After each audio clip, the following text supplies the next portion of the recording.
So it's been under a week since I created my first page on Steam for my game, and I find the results very interesting. I'm a new game developer who's working on my first game, so my impressions and visits won't be big, but I still find the data that Steam provide very interesting. And I think very helpful for game developers, especially if they post on social media, to kind of give an idea of what's working and what's not working in sense of getting traffic to your page. And that's why I think creating this video might be helpful. So looking at my Steam page, I have 1.3 impressions and 300 visits. I noticed on the first day my Steam page was created, I had a high percentage of bots, I think about 70%. Now thankfully it's down to 13. You can analyze this data by going to Steam Works page, then going into Tools and Store and Steam Platform Navigation Traffic. And then go to the very bottom of the page where it says View Details by Product. And then click on the game you want to check the data. And then scroll to the very bottom of the page and you see breakdown of pages. 62% of my visits were by direct traffic that Steam doesn't disclose on the website. 14% unfortunately is bots. Then the next 10% is external websites. 3% of that is Twitter. And then 5% is other. So it could be me. Then after that, the percentages are like 2s and 1s. So that gives me a lot of information. For one, Steam is pushing my game out, but very small in compared to my outside source, because I only have 1,300 impressions, which is from Steam. If you actually look at overall visits, probably 3% in total. Well, no, 8%. So 92% of my traffic is drove by external sources. So that's very interesting. But also what's quite interesting, if you do get high volume of people in Steam who are going on your page, it's interesting to look on the click-through rates. I'm not going to do much about it now, but it's something I might look at in the future, because if my click-through rate's very small, which it is at the moment, maybe there could be something with the design of the thumbnail or your game titles that's not driving traffic. If it's extremely low, you might want to consider re-looking at changing your thumbnail, or potentially your game could be allocated to the wrong people, which I definitely think is happening in my page because it doesn't say horror, even though it's a very much horror game. Yeah, so most of my traffic, I say a good 70% is from my external sources, which means my social media posting has to be working. I mainly posted in Twitter and TikTok. I think I put a video or two in YouTube, but my YouTube views were less than 10 in total. And say my Twitter views were only probably about 200 in total for all the postings. Yeah, and my Twitter's traffic is only 3%. So that's not working.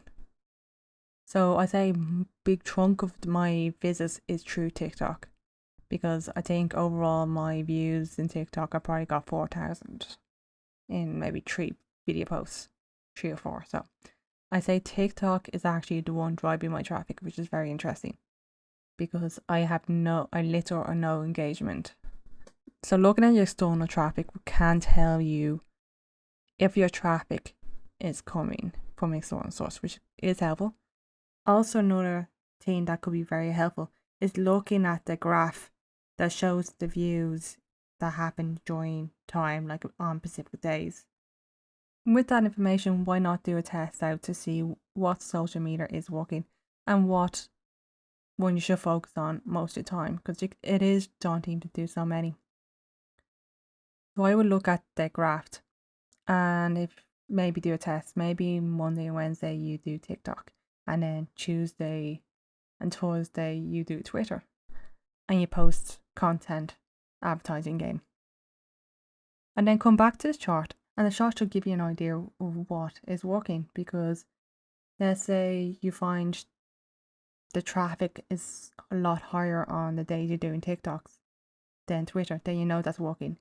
If it's the other way, then you know that's not working.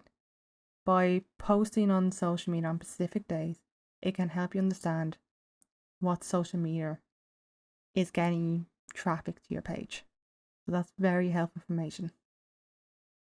and it's something I'm probably going to do soon. In TikTok, you do not want to put links in your post.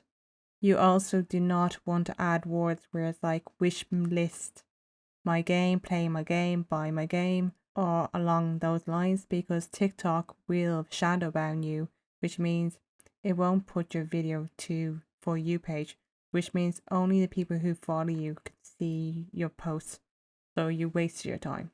Yeah, no, I definitely think TikTok is working for me, even though I had little or no engagement in the videos I did publish on TikTok.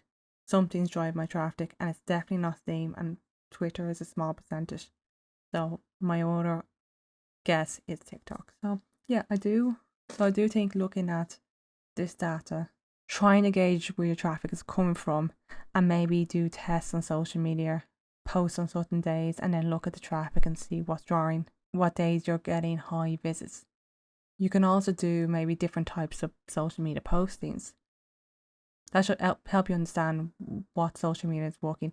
Let's say one day you post on TikTok was awfully high, then you could go back to your TikTok post and see what you've done and try to replicate that again without doing an exact copy.